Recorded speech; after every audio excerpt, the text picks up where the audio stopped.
Mafia के लोग और माफिया का सवाल है कि अशोक ठाकुर के पास कौन सा कागजात है। तो मैं बताना चाहता हूं कि आपको कागजात देखना है। हम तो दिखाने के लिए, सर्वविदित करने के लिए तो लड़ाई ही लड़ रहे हैं और खुलेआम चुनौती भी दे चुके हैं। तो आपको हमारी कागजात देखना है तो सबसे पहले कागजात अगर देखना चाहते हैं तो आप तिलक भगवान का कागजात हो जाकर उसके घर में पूछिए, उनका पोता से, सचिन भगत से, गौरव भगत से कि आपके दादा का जो कागजात है जिसमें आप बंटवारा कर रहे हैं 1955 में गलत तरीक़ा से, वो किसकी ज़मीन कर रहे हैं।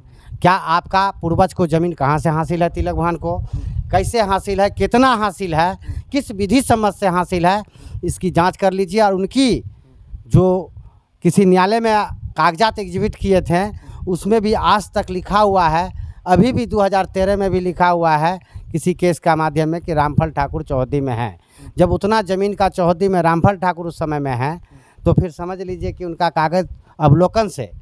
और मैं अंचल अधिकारी पूर्णिया पूर्व संजीव कुमार जी से निवेदन करता हूं कि आप भी उसमें एक पार्टी हैं जो खाता 889 खेसरा 1650 बिहार सरकार खोस्कीबाग हाट के नाम से दर्ज है। उसको आपने एसडीओ साहब आदेश किए हैं कि देखिए ये खोस्कीबाग हाट की ज़मीन है, सरकारी ज़मीन है, तो इसको तत्काल आप इसको अपने सुरक्षा में, अपने रक्षा में इनको करके रोक लगाइए अवैध खरीद बिक्री निर्माण पर। कहता हूँ कि हमारे पूर्णिया शहर में नगर निगम में बड़े बड़े मॉल, बिल्डिंग वगैरह वगैरह बड़े बड़े रसूखदार लोगों का कब्जा हुआ रहा है और अभी भी है। मैं डीएम साहब से निवेदन करता हूं, कुंदन कुमार जी से, कि आप स्थलीय जांच में उतरें।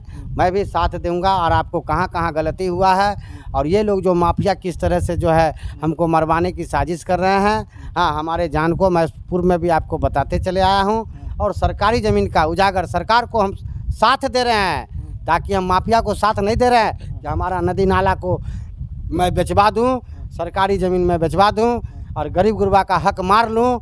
ये अशोक ठाकुर से नहीं होगा। सत्य में विजेता है। मैं भ्रष्टाचार के खिलाफ लड़ा हूँ, लड़ता रहूँगा।